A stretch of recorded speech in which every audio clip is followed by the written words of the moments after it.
becomes Hold on. less. So lip syncing happens in DJing. Yeah, pretty much. Okay. Like, how did you go from playing house parties to touring in Europe?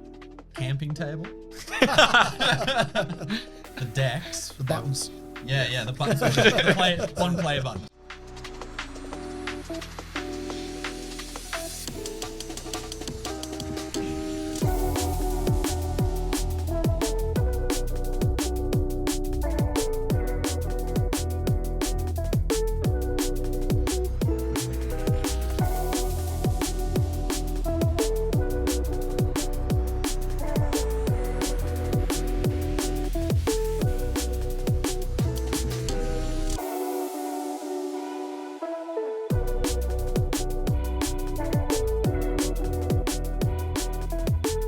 Welcome to the Mastering Podcast. I'm the host, Magnus Olsen, and joining me today, I have my co-host, Don Sanka, Masters athlete and entrepreneur. And our second co-host is Ryan.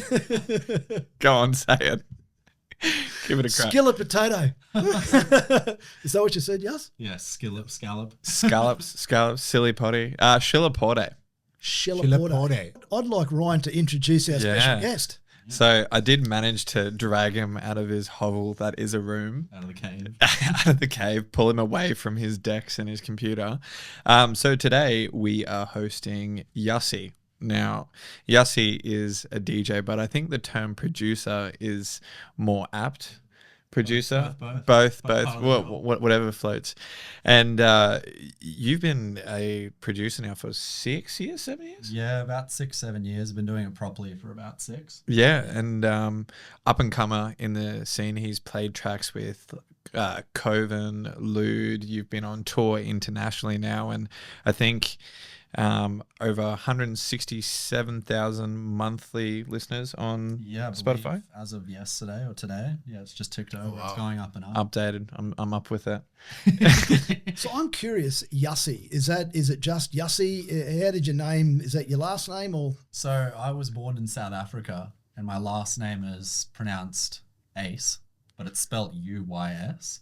So no one ever gets it right. And when I was younger, obviously moving to Australia from South Africa, they tell you everything under the sun that isn't the actual way to say your name. So I got ooies, I got eyes. And one day, I'll never forget it, a principal called me up to get something at school and she said, Yuss, like Cameron Yuss. And I just never forgot it because, you know, the Y is not even in front of the U there. But fast forward, I'm at uni at the accommodation when I was studying civil engineering, and I was just drunk at the table one day and we would all carve our names into the table at the uni accommodation, and I wrote Yuss, and then about 15 beers deep I thought I'm getting somewhere with this, and I put another S and an I on the end, and suddenly that's how Yussi came. And that was, I'd been searching for an artist name for 2 years trying to force stuff, and that one was just, it's like my name, it sort of rings nice, so that's how it came about. What other names? I've actually not heard. What other names did you have? What's the process? Like, before we go into the art of DJing, I want to try to understand how does most of these artists, like they have their real name and then they've got their Stage name, right? Well, a lot of them, the stage name just is the real name. Yeah. Is it? I mean, maybe it's a variation like John Summit. I mean, maybe his name's John. Madonna. He could be lying to us. Like, if Demolishes is the real name, then I'm that's got to be Lude for sure. That's real. That's real. Yeah. So, what's the process? How do you know? Well, for me, that was the process. Other names? What are the other names? I actually don't remember the other ones. This is like 7 or 8 years ago. I would have loved to have heard So is it just one Yussi, or is there Yussi and a Yussi and a Yussi? There's 3 Yussis because I've seen your name sort of. Oh yeah, so it turns out Yussi is a very common, I think it's a Spanish name, maybe. So that handle's taken basically everywhere. So that's why I did the 3 Yussis on the Instagram and all the socials. But so it's one Yussi. It's one Yussi. One Yussi. Right. Okay. Well, the DJ scene's pretty crowded. Apart from your name, Yussi, which is fairly different, what makes you stand out from the crowd? Well, I think it's the way that whatever genre you work in, like I work in drum and bass, right? Which is, for anyone who doesn't know, it's a fast-paced electronic genre, like a, clubby sort of music, rave sort of music. And cue music.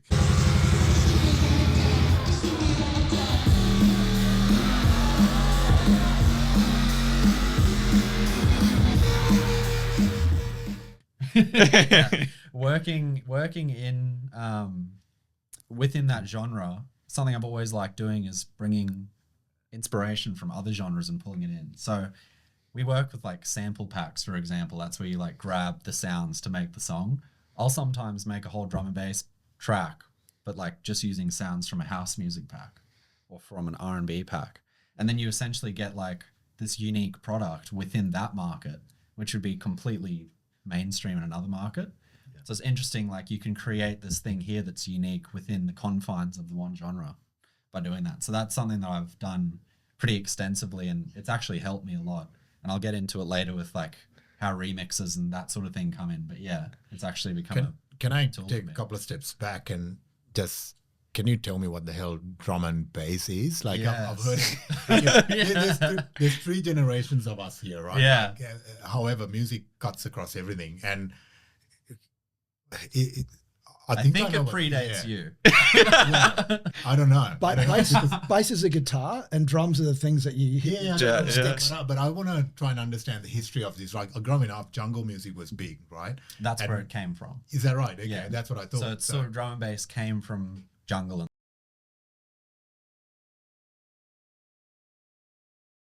the 90s. Okay. And then it's turned into more of like a modern electronic based genre as time and technology is. So it was an evolution of rave, right? Like you had the raves. Yeah. Raves then became what do you call it? It came from hardcore breakbeat. Break beats and breaks. That's where the sort of the style of drums, which is sort of signature in drum and bass, comes from. Yeah. So okay. Yeah, I mean, without getting too nerdy into it, that's essentially. Go nerdy. Yeah, go. This is called mastering, and the whole point of it is to sort of understand. Yeah, you know. I'll get an amen break playing now, and we can show you guys that's sort of where it came from. It's sort of a lot in the drums and the tempo of the music. So drum and bass is typically written between 170 and 175 BPM. Yeah. For reference, house music's about 120 to 130. So it's like a fast-paced. So it's faster and faster. You don't really go faster than that in the electronic world, aside from super crazy techno of hardstyle where it's just going do do do do. You know, but drum and bass is one of the faster-paced genres. That's like one of its, what would you call it? I guess its signature aspects or traits. And what are some of the other genres out there that are popular at the moment? Within the electronic realm? You've got house music, you have heavier forms like trap and dubstep, you have techno, you have hardstyle, and then all of these break down into subgenres. And that's the thing, like house music or drum and bass, that's sort of your blanket mother genre, but then that breaks down into all these subgenres underneath. And a lot of them you're finding are blurring these days. So I think between the 2000s and the 2010s, because technology was rapidly evolving, all these new genres were birthing, and sort of even using a certain tempo on its style of sound would just make a new subgenre or a new genre. But now we're finding that because there's such a surplus of the availability to get samples and make music, and anyone can do it. You know, if you've got a laptop and you have access to the internet, you have a bit of money, the world at your fingertips with that. That now all the electronic genres are sort of taking from one another, sort of like what I said. And then all these fusion genres are sort of born. And now that it's just, it's a weird time in the scene where there's not clearly defined boundaries between genres now. So if you go back, you got rave, you got the hip hop coming into the rave. I'm still trying to understand. And then you got jungle music. See, I think this is all still before I was born, by the way. So I've gone that far. So the 90s. So you got, it kept getting faster and faster and faster and faster. It's like, and then we've ended up here. Well, obviously, like electronic music, it runs parallel to advances in technology. So it was really around 2010 onwards when you get what are called plugins, which are essentially digital versions of synthesizers, that like analog synthesizers. Yeah. A lot of them become more readily available and a lot more powerful on the computer, and you can just buy them for a few $100s and make pretty much any sound you wanted. So then suddenly this just explosion happened of all these new genres, just because all these new sounds that people typically couldn't use before are now being made. what's the attraction with the faster beats, right? Like why are we getting faster and faster with these beats? We've gone from, is that a cultural change, is it societal change, or probably you know, everyone's attention span being shorter. That's what I was going with. Right? Like, that's what I wanted to know. Is it because we are so like looking for that big? Well, drum and bass is still quite niche. Yeah. If you look in the broader spectrum, and electronic itself is niche in the broad spectrum of music. So, yeah, I think it's just But I'm finding the special ones like me who just are into it. But the drops are there, right? Like even when you listen to a normal piece of music, like the beats are there. Yeah. It's slowly creeping in, right? Like and you got this beat drop that you'll find, and things like TikTok. It's those beat drops that's sort of Yeah. Like I said, a fusion of genres. You now see pop music is getting a lot of electronic influence. Electronic music is now getting a lot more vocal oriented as well. So a lot of the new stuff that I'm writing these days, instead of just having sort of a build up that goes into a fully electronic, sound sort of drop. Yeah.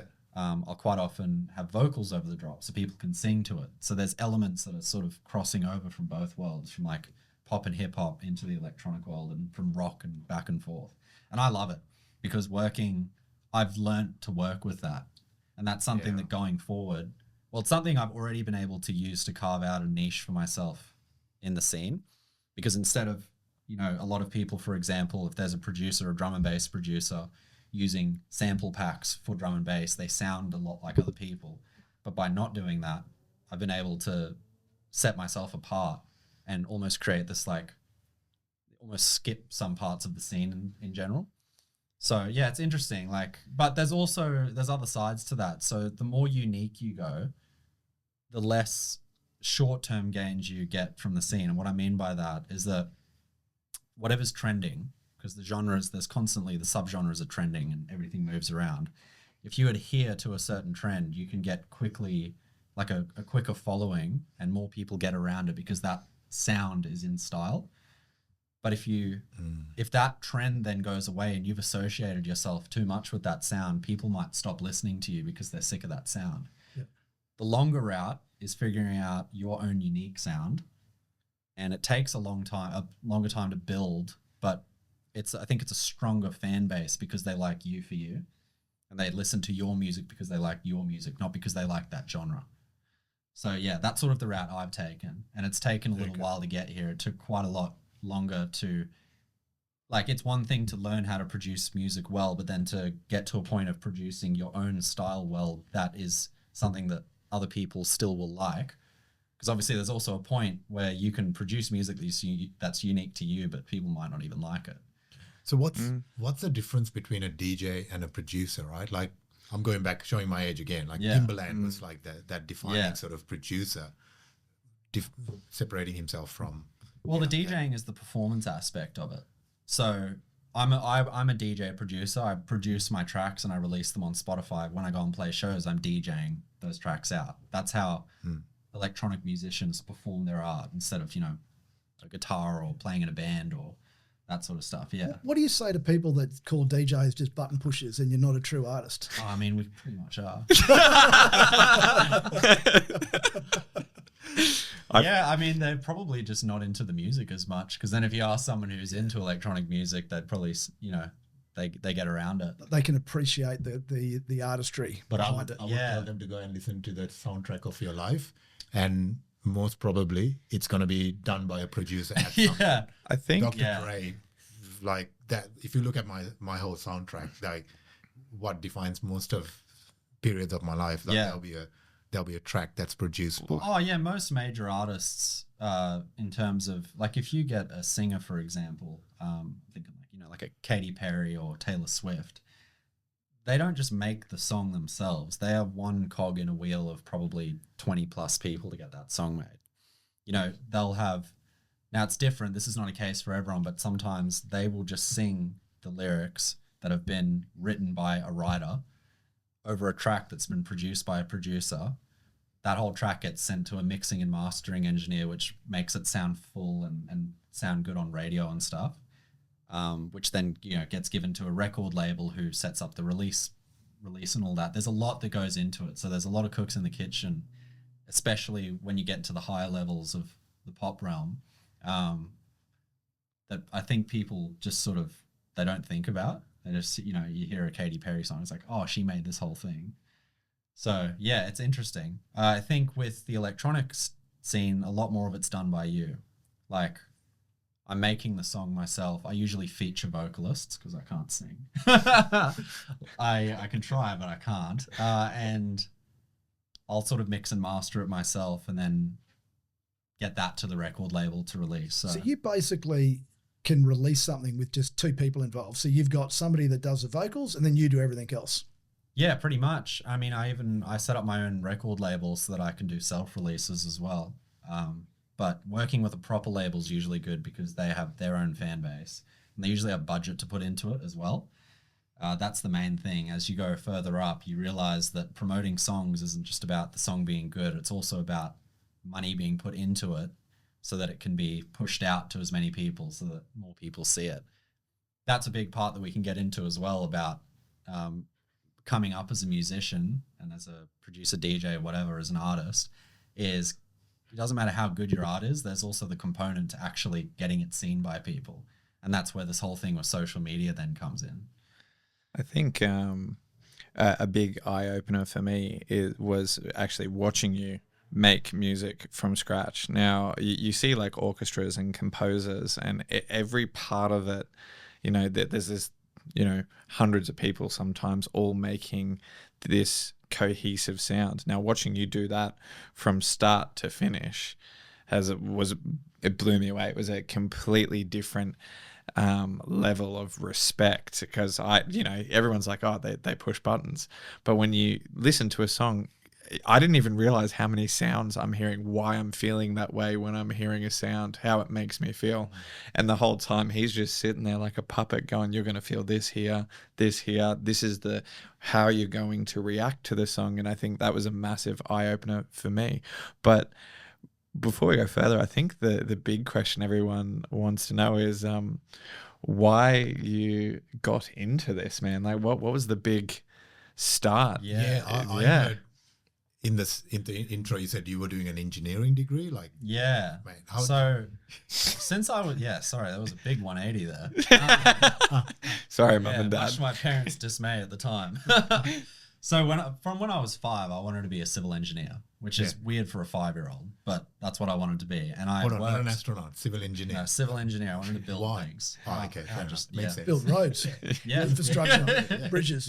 Yeah, pretty much. And I worked my ass off at the end of school and got into uni. I went to uni on the Sunshine Coast and did a civil engineering degree and worked really hard in that as well. I got my honours in that. And while I was doing that, pretty much from when I started the degree, that's when I started DJing, and this was just doing house parties. So this is back in the day before I knew I wanted to be Yussi and I wanted to do drum and bass. I just got into the DJing aspect and did that sort of through uni. And it was when I got towards the end of the degree and I was getting quite good at making music that I really decided that's what I wanted to do. But to backtrack into how I actually got into the DJing, I think there was a love for electronic music from being, I think it started on YouTube. So when I was younger and I'd be playing online games and that sort of stuff, you just have YouTube open and you sort of, for the gaming sort of stuff. And a lot of the electronic music at that time was pretty prevalent on YouTube. And it was festivals like Tomorrowland and Ultra Music Festival in the US that were the first sort of people to start live streaming the festival. So you could see the audience's perspective of a DJ. You could see the DJ's perspective playing to the audience and all the sound and everyone going crazy and stuff. And, I was just like 14 watching this thinking like, that's so cool. I want to be that. And then fast forward after getting into the music from that aspect, right at the end of school, I went to my first proper party. It was about 300 people in a quarry out in the hinterland in the Sunshine Coast. And it was the first party I went to that had a DJ. And I just thought he was the coolest guy ever. I remember we were down there. Yeah, it's just, there was something about the fact that the whole like vibe and the whole thing, he was sort of controlling it. But also it was just this love for the actual music. And I was hearing him play new music that I hadn't heard before. I was backtracking to talking about the new genres all exploding. I mean, what he was playing that night, I hadn't heard anything like it before. And I messaged him after that party. I found him on Facebook and I said, I want to get into this. And he basically showed me some entry-level equipment to start with. And he bussed down to my house and actually showed me the ropes of DJing. And then from there, I bought my first little setup to start doing parties. And from there, I spent 3 hours. I mean... Sorry, just walk us through that. So what sort of equipment did you need to start with? What's the equipment? How do you start? So it was a camping table. The decks, which were, I mean... What's a deck? The DJ equipment. The buttons. The buttons. One play button. So was that like a proper mixer or Yeah. It's called a controller, which is basically you have the ones with the turntables on either side and then the mixer in the middle. But it's a digital, so it's not vinyl. I don't know how to play vinyl. Don't get me to Don't play. Yeah. I actually do. Well, you one-up me there. You pretty much have the deck so you can mix the music. You have speakers, and then I had like a little strobe light and, a smoke machine and stuff. That was all the rave, a strobe and a smoke. And oh, mate, if you don't have a smoke machine and you got to get your mirror ball in the right spot with the lights coming in. You just get someone with a cigarette standing next to you. But yeah, I got into that. And to be honest, I mean, most people who are into DJing, they probably had the USB in the headphones and they could play at the clubs who give you the decks. Yeah. There was probably 3 of us who actually had a setup in that age bracket who would be doing those parties, who could do them on the Sunshine Coast. So we just ruled the market for playing house parties. So what would happen is I played this first party. There's 50 people there at an 18th. One of them probably thinks, oh, that's pretty cool. I want to DJ at my party. And then you play his and then the same thing happens. So I didn't have to advertise myself at all. And within a month, I was playing like 3 parties a month, every month for about 3 years. And that's how I made my money. The difference would be that a proper DJ is playing to the reaction of the audience rather than putting a USB in, right? Like you're feeding from and then feeding back, right? Like when I say putting the USB in, that's where you select the tracks from then you mix them. Yeah. No, it's not like you're putting in a whole set mix for an hour long and then and letting it. I've seen that happen too. Oh, it happens. It definitely He does it. He does it on his lazy days. Yeah, it's interesting. You could as you get higher up in the scene, sometimes they need to do that, especially if they have like fully lighting and production that's tracked to the music. The whole DJing on the fly thing actually at higher levels becomes so lip syncing happens in DJing too. Yeah, pretty much. Okay. So that's how you started, and I believe that you're on tour. You're going to Europe later this month. So how do you start in May? Yeah. So how did you transition? Like, how did you go from playing house parties to touring in Europe? Well, actually, I stopped DJing to get to being able to DJ properly, and what I mean by that is DJing locally only gets you to a certain point. I was playing just as a local guy, playing R&B commercial music to house parties. I stopped that I started that in 2016. In 2018, I got really sick of it and I started learning how to actually produce the music. And then the next few years, I'd say until... So when you say how to produce the music... Like how to actually make the songs. Yeah, okay. Yeah, so not DJing's different. You're just playing other people's music. Producing your own music is what you actually have to do to get past certain levels and to get big in the scene. It's very difficult as a DJ. How did you learn how to do that? How did you learn to come up with your own tune and own music? Like, I think you gave us a little bit insight into that, but I'd love to understand the starting point. Yeah. Like, that's the first thing you start. Okay, I'm going to produce a song. Now that obviously you know what you're doing, what's the first thing that you need? I think you subscribe to Yussi's Patreon. I do teach people how to make music. Are you saying as in from where I'm at now, or when I was starting, how I sort of got into it? I would probably like to know from now, because obviously with your skill set now and you are a master at that craft, is it something that someone comes up to you and says, hey, Yussi, can you make a song for me? Or you just make a song that you somehow have dreamt up? I can sometimes just be in the shower or anywhere and a song will just come into my head. So it starts with an existing song, does it? Sometimes if the problem with hearing a song in your head is that actually executing that in the in the DAW, which is what you make the music on.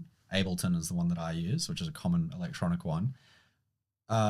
It's a lot harder to do it than to actually think it. I can think of a song and I can think of sounds in my head, but it takes years to actually be able to do that. That's one way, is thinking of it, you know, and then trying to execute that. Another way is just pulling sounds in, like samples and all this sort of stuff, and piecing things together until it starts, you know, little ideas come out. You might stack a few sounds on top of each other or put them in sequence, and suddenly you're like, oh, that's pretty cool. And then another little idea comes that you can add on to that. So you start usually just with one sound, and then and there's all these different aspects. You could start with a drum beat, or you could start with a vocal and then sort of listen and think about what bass line goes well under the vocal. So by the sound of it, like I've got a construction background, and before we build something, we do a set of drawings, and obviously with your civil engineering degree, you'd understand that principle. But with music, it's very intuitively based by the sound of it. It's not something that you actually draw a bunch of notes and go, this is what I'm going to produce. You're just coming up with it as you go along. A lot of experimentation. And I think it's over time and getting your reps in, experimenting. That's when you actually learn how to do things. So like at the beginning, I knew nothing at all. I had no musical background. I can't play any instrument, but you just get good at pulling in sounds and learning about what different sounds work where.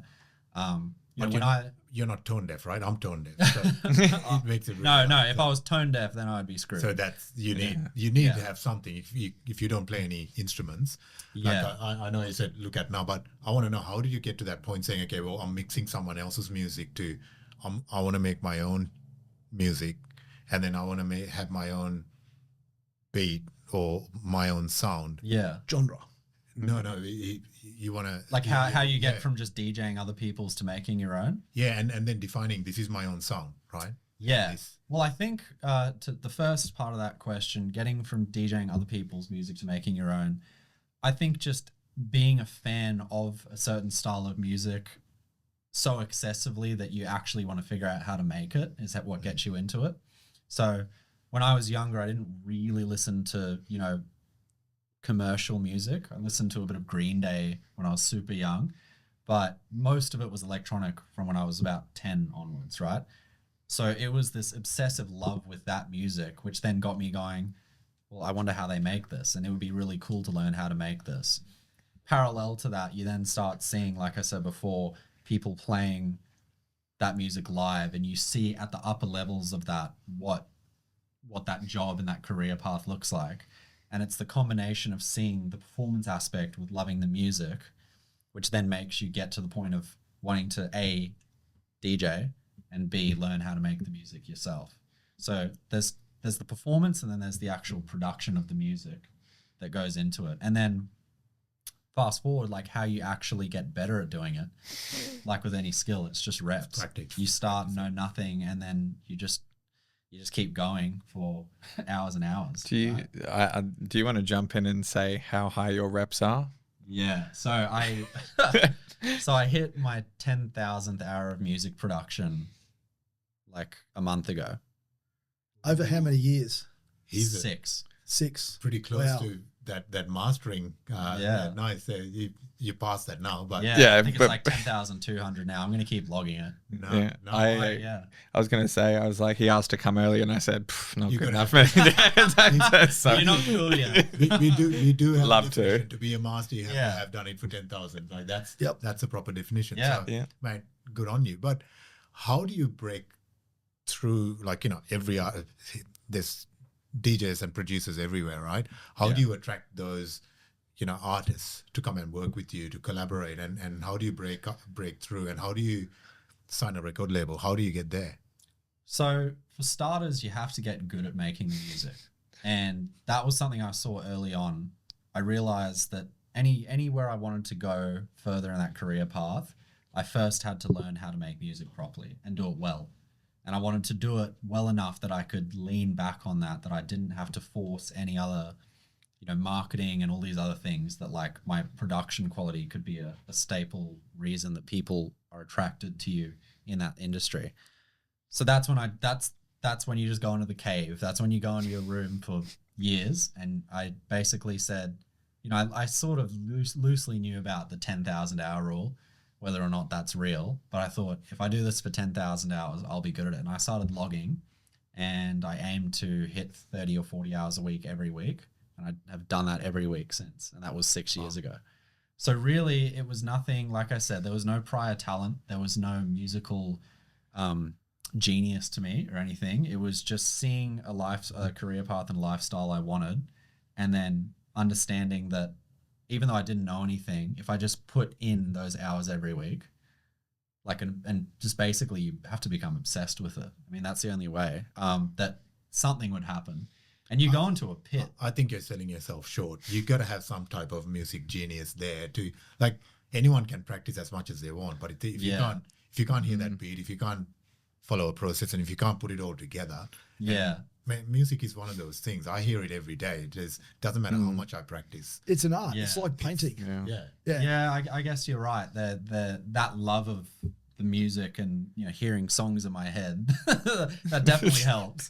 Well, I think you can do something for 10,000 hours. Yeah. No, I know. I think they're always in there. I think honestly, man, you're just stubborn. Like, you're just a problem solver. Like, you give this guy anything, and he'll sit there and try and work it out, whether it's health, whether it's fitness. He'll say no because you are absolutely right. Obsessed is the right word. But I did notice, I did notice earlier you forgot like the third way of like making a song.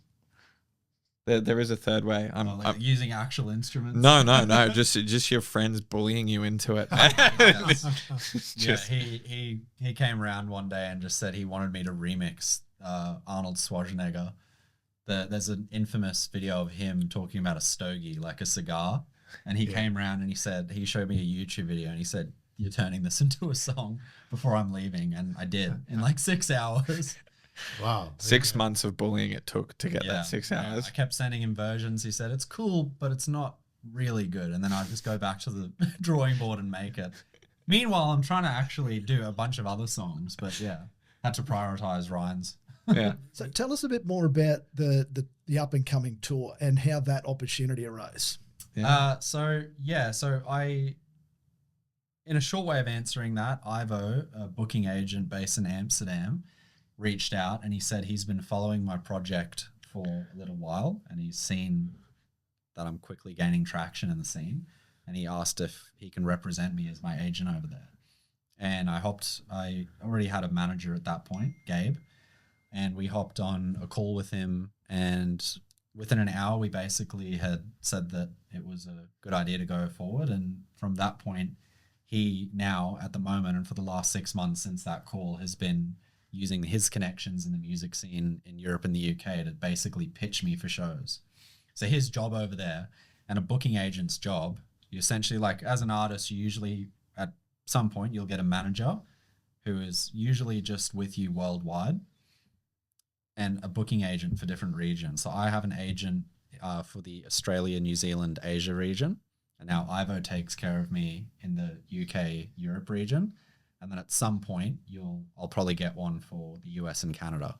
So your agent, basically, they're connected in with the music scene in a given region. And then they know people to contact to pitch you for shows. So that's how you set up a tour, essentially. He reaches out to people constantly over there that he knows and says, "There's this guy Yussi, he would be a good person to add to this festival or to do a club night." So at what point do you decide that you need a manager, or is that the same, they come to you, or do you like look at it and say commercially now I'm ready? It's funny with the manager thing, you usually get to a point where you feel like you need one for certain reasons, and then that's a good point. Up until then, you don't really need a manager. So for me, the point of realizing I needed one was when I felt like I was pushing up against a ceiling that was inhibiting further growth because there wasn't doors that were open for me and there wasn't connections there from an industry perspective. So the way I got my manager, Gabe, he's actually Lude's manager, who he's pretty high up in the dance scene and very high up in the drum and bass scene. And he liked my music. And at one point we were chatting because we were working on a song together, and he just asked if I'm managed by anyone? And I said, no. And he said, would you like me to talk to my manager? And I said, yeah, that would be amazing. And he did.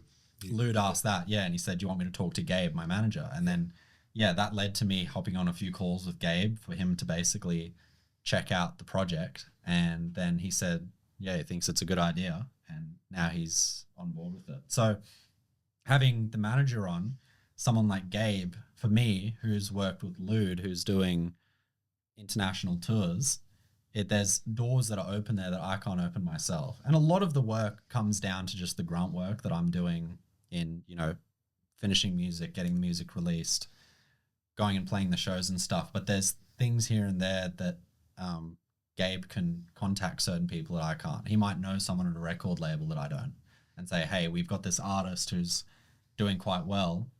Do you want to like listen to their music? And then that might lead to a release with that label. And then slowly you just build it up together. It's like me doing the grunt work, Gabe basically helping me from a connection standpoint, but then also there's guidance from him. So obviously as you get further up in the music scene as an artist, there's different perspectives and ways that you approach doing certain things, from the release to the show side and all that.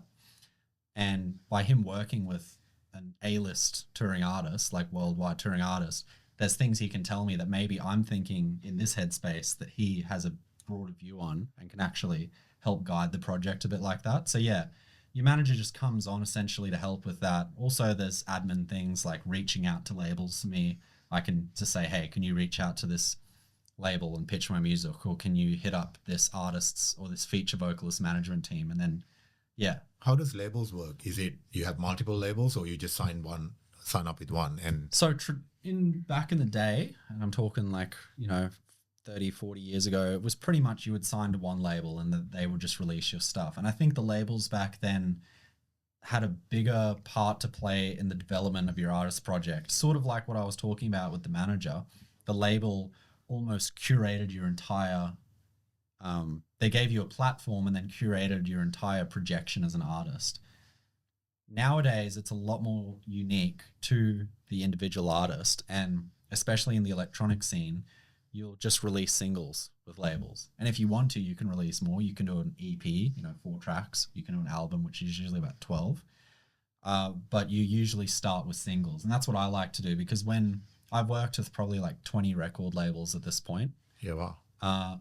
And quite a few of them, there was ones I might have put a few tracks out on, or maybe one track, and then maybe it doesn't work. You know, sometimes the relationship just doesn't work, or you feel like they're not helping you as much as they could. What are the upsides and the downsides of that? Obviously, when it's one record label, they put a lot of money into you, and then, you know, because they know that as the artist grows, yeah, there's upside for them. By having multiple record labels, is there a downside to that, or does that give you more creative freedom? Well, the whole multi-label thing for me is basically testing the waters with them. Yeah, okay. So if I've just done a release with a label and I haven't done another one with them, it's usually because I don't feel like doing any more with them. Whereas there's a UK label, DNB Active, who I did my album with last year. That didn't start with me giving them an album worth of tracks. I gave them one track and they put more budget into it and were better to work with, and the track did better than any other track I'd done. So then I did another single with them. That did even better. And then at that point, I went, okay, well, they're my best option at the moment. They're great to work with. They're actually putting budget behind the tracks, which before that I hadn't really gotten. And that does a lot, especially when you're at the lower rungs. Like, you need that budget being put into the music for promotion. Just elaborate on that for us. What's budget behind the track? So when you put money or budget into a release, there's a bunch of different ways that you can spend that money essentially to get more exposure on the song. For example, Spotify offers some in-house sort of things. Like, you can pay a certain amount and it will, you know, when you open Spotify and it might show this track is released today. Yeah. That's actually paid for by the artist team of the label. Oh, wow. Okay. Now, what Spotify offers is actually really not worth it. So we don't do that quite a lot. But then there's other avenues, like you can have influencers and influencer pages on social media that will do posts with your music or in a way that promotes your music, and you pay them. So that's a big thing, a big way that we spend money into promoting my music, especially with the label, is through content pages on Instagram and on TikTok, and you basically pay them to post a video or something with your track, and you do this across multiple different channels, and then essentially, because there a lot of people in the scene of maybe following multiple channels like that, your song starts popping up a lot more. You can pay radios to basically get you on and talk about it. There's a whole bunch of different things without getting into it too much, but those are the main ones. Is essentially just putting money into avenues that get your music seen by people. So it's still marketing to a certain degree. And how important is that, and how important is social media for you and for your brand? Oh, it's enormously important. Yeah. If I haven't tracked the time I've spent of those 10,000, but at the beginning it was 100% music, and towards the end it's like 60-40 with music and marketing. Wow. So as you get further up, you have to run it like a business, like anything else. You have to learn the music is the product. The marketing is what gets that product seen and bought by people. And I focused all my effort into the music side of things and got to a certain point in 2023 where it sort of wasn't getting past a certain point. I was making these really good tracks, but they weren't getting seen by enough people to sort of hit that critical mass where it grows and grows. So then I started learning about marketing, which is a whole new skill you have to learn, and social media marketing. And it took a while, and it's not what you want to be doing. I don't want to be sitting there figuring out how to work the algorithm on Instagram and making content videos. But it gets easier and easier, and you sort of hit a point where you just do it intuitively and you know what to do. You have an idea of how to create the content. You can do it efficiently. And now when I do a release, for example, back in the day, maybe 2 years ago, a release promotion for me meant maybe put the song cover artwork up in a post saying it's coming out on Friday. And then maybe there's like a visualizer, that you see on Spotify. And on the release day, I say, hey, this is out now. Nowadays, when I release, I do maybe 10 to 12 different social media pieces that have a range of different formats. Like one thing that works for me now is I get the feature vocalist to just lip sync the track and have a video of her basically singing the track, which we link with the Instagram audio so that it's way more engaging. Like you can't just project the product nowadays, which is what you could do back in the day. You now have to make it entertaining for people. Because when someone's flicking on their phone, why would they care about... It's a few seconds, right? Like they're going to grab that. Yeah, they have an infinite source of entertaining media that they can flick through. Why are they going to stop on your video? Even though you've put your heart and soul into this track, they don't care. So you have to make them care. And then after that, the track needs to be good enough that they'll actually listen to it and keep listening to it. So it's like from both fronts, you have to be good at making the music, but you have to be good at promoting the music. Same with any business. You have to have a good product and a good way of marketing it. Do you think AI automation are going to replace DJs and the automated mixing software that's around? Is there any threat to making DJs obsolete, do you think, in the future? I think definitely at the moment it's being used as a tool.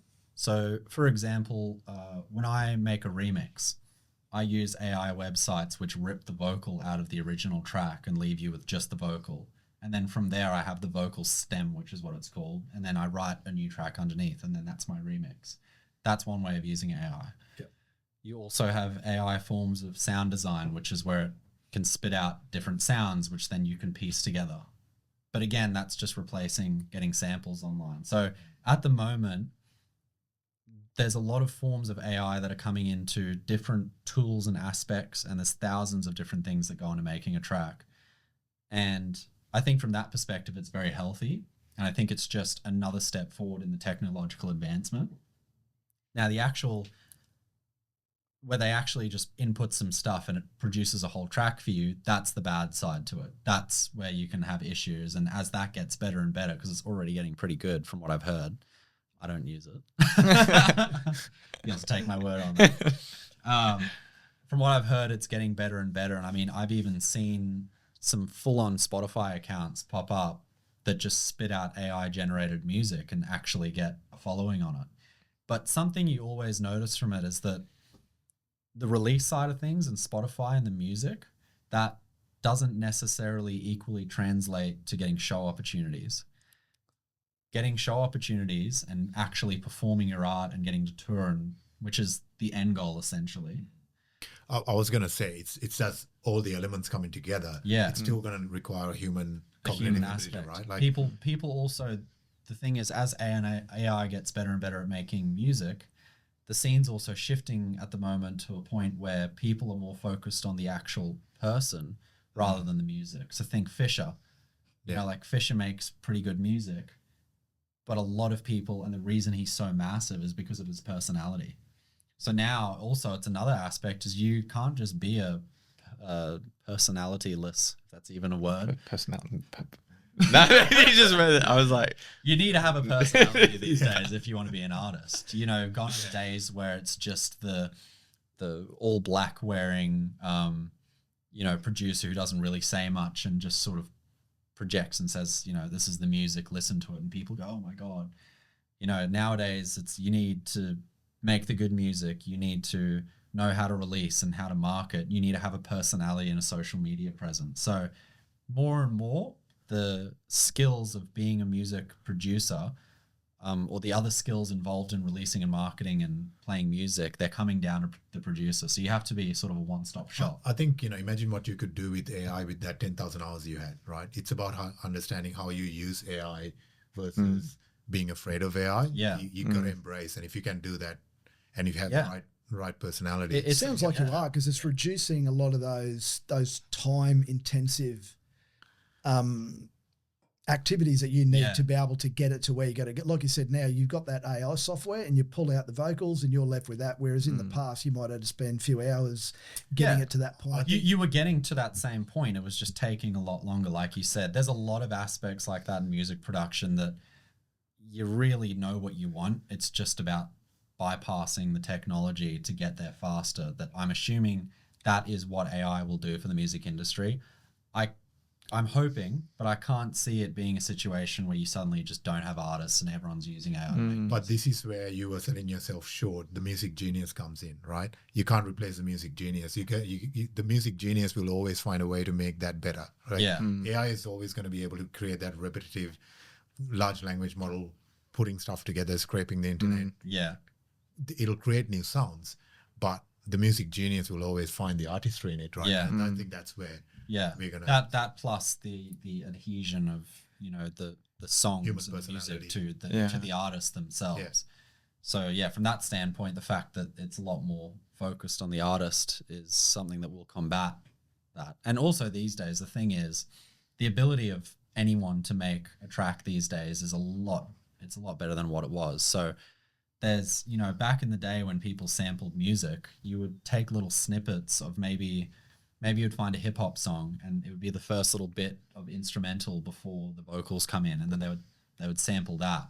And that's how, you know, Daft Punk, for example, that's how they built their brand, and that's how they made music, and the Prodigy and those sort of people.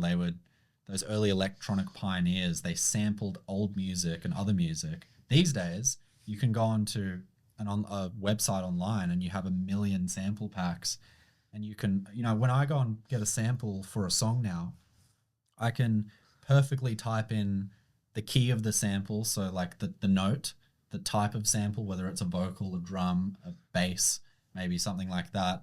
I can put in more keywords, and then, you know, it basically refines your search, and then you drag those in. So it's a lot easier to get what you want these days. But that's again, what you do with it, right? Yeah, again, it's like, okay, well, still, if you put 1 million samples in front of an inexperienced producer, they're not going to be able to make what someone with years under their belt can do. But is this a myth, or is it something I've always said? There's 8 beats that you work with, right? Yeah.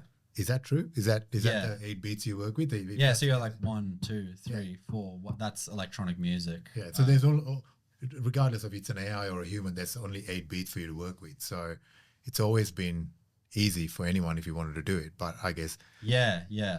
I mean, that's the thing. Making music these days compared to what it was 10 years ago or 20 years ago, we have so much more at our fingertips, but still you don't see everyone being an A-list producer these days.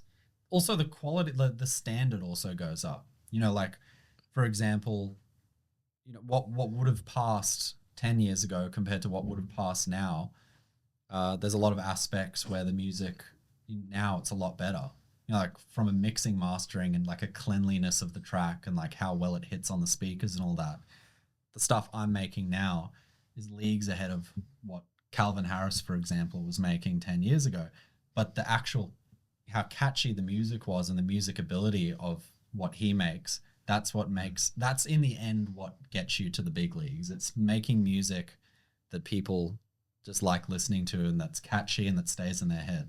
So as long as the technology keeps going, that's always going to be something that, you know, makes or breaks an artist, like how well composed their music is. It's not about how good the sounds are themselves. Music cuts through everything, right? Have you seen that guy on Instagram, and he's on all socials, that goes and plays music to animals?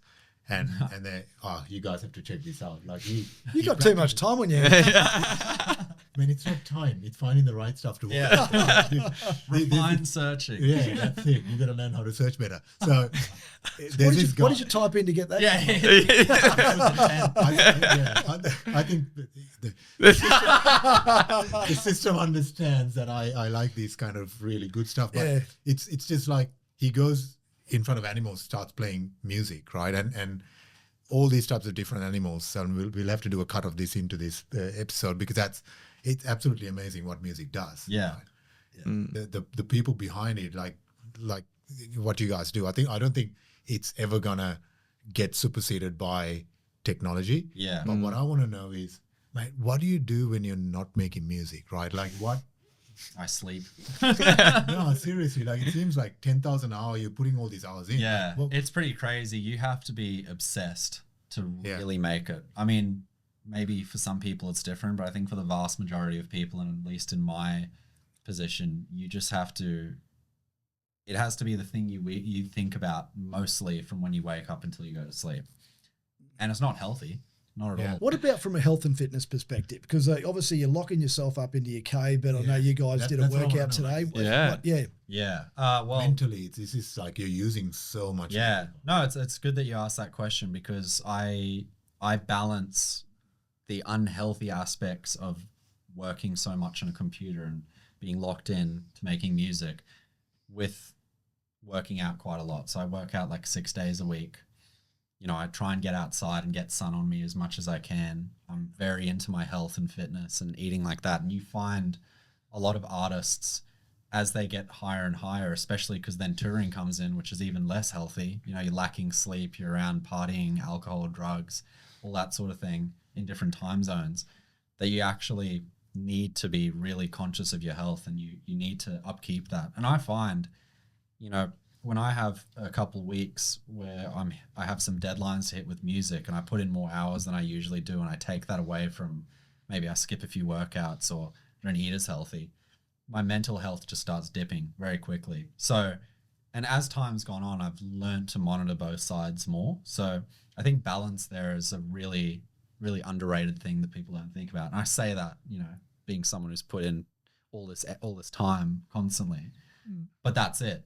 The more I put time into music, the more I have to put time into health and fitness to balance it out. Really pleased about that, because I think a lot of people in your position, like you said, you're around that party scene, you haven't got that balance where you've got it, mate. So well done. Yeah. But how do you deal with sleep? Like sleep is a huge part of, you know, wellness, right? Like you're in an industry where you have to, most of the stuff happens at night, right? Like yeah.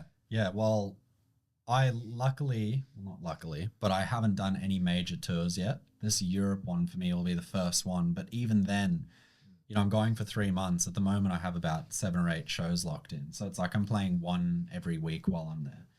It's only once you get to the big leagues, when you're touring multiple shows per week and having to fly to different countries, I think that's when it really impacts the sleep. You know, before that, it's essentially like you could spend the whole week in a normal time zone, or, you know, wake up, go to sleep, and then you just have a late night on the night of the show. You'll have your own private jet then, so you better get a good night's sleep in between shows. Not with what you earn in music these days, trust me. He is also... Right, we've got to wrap things up. We're running out of time. We're going to jump into the quickfire questions. All right. What's your go-to pump-up song before a set? Do you have one? Oh, I usually try not to listen to music, so I have to listen to it for an hour. What's your dream festival to play at? Ultra Music Festival in Miami and Tomorrowland up Carpside. Do you know if you're going to do any one of those coming up? I nearly got Tomorrowland this year. Yeah, Really? next year, let's see. Right, you done? Right, if you could erase one song from history that no DJ could ever play again, what would it be? That one's like shy is like a melody, and yeah, that song. I nearly crashed my car listening to that because I got angry. I spent, yeah, I hate it. Who's your biggest DJ inspiration? It's so cliche, but I think for a while it was probably Skrillex, because in the electronic music scene, he's just a god, basically. And what's the worst request you've ever gotten from a crowd? Oh, there's not a specific one, but I think it was just the over request of Chris Brown back in the day when I was playing house parties. Yeah, I couldn't get away from it. I just ended up having to play Chris Brown for half my set. This is like If your career exploded overnight, you could become one of the biggest DJs in the world. What would be the first thing that you'd change about the industry? What would I change about the industry? I think the problem with the industry at the moment for a lot of artists is the fact that it is so dependent on social media and all that. But I think that the industry is set up in a way that prioritizes that. So the labels focus on people who are doing better on socials and stuff rather than people making better music. I think one thing I'll change about the industry is making other means of artists getting their music heard so that the people with the good music have a better ability of shining through. Well said. What's one genre that you secretly love but would never play live? Well, being a drum and bass DJ, I can't really play anything other than drum and bass. Secretly love. Taylor Swift? No, a bit of Nicki Minaj goes hard though. And would you rather headline a small packed underground club or an open massive stadium? Stadium for sure. If you weren't a DJ, what would you be doing? Probably civil engineering. What I studied for. The first album or song that made you fall in love with music? With music or with electronic music? Electronic music. Probably Universus by Shock One, who's an Australian drum and bass artist. It was his EP about 10 years ago. Because I don't know what the hell he's talking about.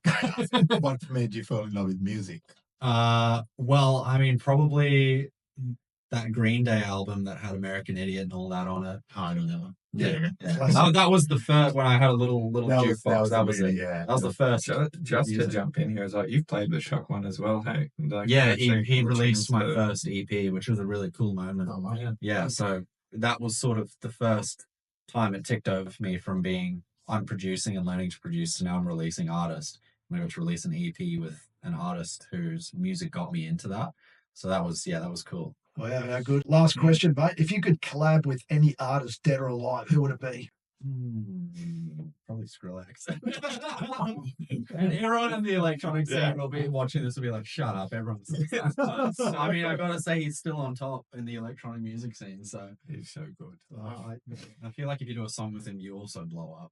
Mate, it's been fantastic. I really appreciate it personally. You coming in. I love your inspiration, and mate, wish you all the best on that European tour. Thanks so much. Man, I had no idea what to expect, but this is really interesting. Yeah, no, thank you guys. I really appreciate you bringing me on, and thank you for hassling me to come on. Yeah, I'm gonna have to drag him out. Otherwise, too much on the plate. Making 30 tracks at the moment. Good luck on the tour. Yeah, Awesome. thank you guys. You say you got 30 tracks? Yeah, I'm currently working on 30 different tracks. Wow. We'll whack those up in the show notes for you, so our listeners can That'd follow be you. good. Yeah. Oh, yeah. For if anyone wants to find me on Spotify, it's Yussi, Yussi. Same with SoundCloud, and then on socials, it's at Yussi on Instagram too. Yussi. We'll make sure all those links are available as well for you people to follow. Awesome. Cheers. Best Thanks, of luck. everyone. Thank you. Thank you. Hope you enjoyed this exciting episode of the Mastering Podcast. If you got value from today's conversation, hit that subscribe button now and share this episode with a friend. Until next time.